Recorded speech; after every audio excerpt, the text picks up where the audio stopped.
Restaurant style broccoli soup. Broccoli, பூண்டு துருவினது, இஞ்சி துருவிக்கோங்க, சீரகம், சோம்பு, மிளகு அரைச்சி பவுடர் பண்ணி வச்சுருக்கு. ப்ரொக்கோலியும் வெங்காயத்தையும் அரிஞ்சு போட்டு குக்கரில் 3 விசில் விட்டு வேக விட்டுறலாம். அப்புறம் அதை வடித்து அரைச்சிக்கலாம். தண்ணியை தனியாக ஸ்ட்ரெயின் பண்ணிவிட்டு அரைச்சிட்டு அதை மிக்ஸ் பண்ணி வச்சிடலாம். இப்போ ஒரு கடாயில் நெய் விட்டு அந்த நெய்யில் பூண்டு போட்டு பூண்டு நல்லா மணம் வர வறுத்துக்கலாம்.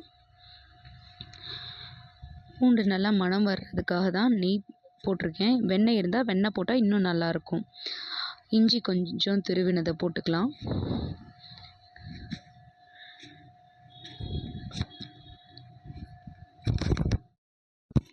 ஆல்ரெடி அரைச்சி வச்ச ப்ரொக்கோலியை எடுத்து நம்ம வதக்கி வச்ச பூண்டில் ஊற்றிடலாம்.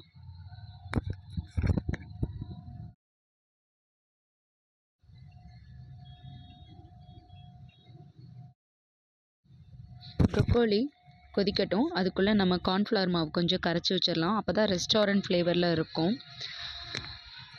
இப்போ சூப் கொதி பிடிக்க ஆரம்பிச்சிருச்சு.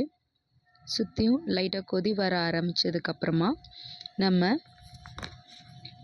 இந்த கார்ன்ஃப்ளவர் கரைச்சி வச்சுருக்கிறத உள்ளே ஊற்றிடலாம். அது திக்னஸாக இருக்கப்போ நம்மளுக்கு கொஞ்சம் டேஸ்ட் நல்லாயிருக்கும்.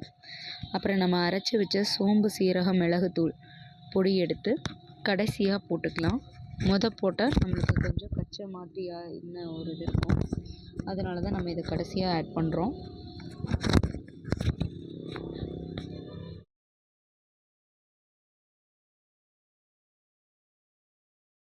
உங்களுக்கு ஃப்ரெஷ் க்ரீம் கிடச்சிதுன்னா செஞ்சு முடித்ததுக்கப்புறமா லாஸ்ட்டில் ஸ்டவ்வை ஆஃப் பண்ணிவிட்டு நீங்கள் அதில் ஒரு 2 ஸ்பூன் ஃப்ரெஷ் க்ரீம் ஆட் பண்ணிக்கலாம்.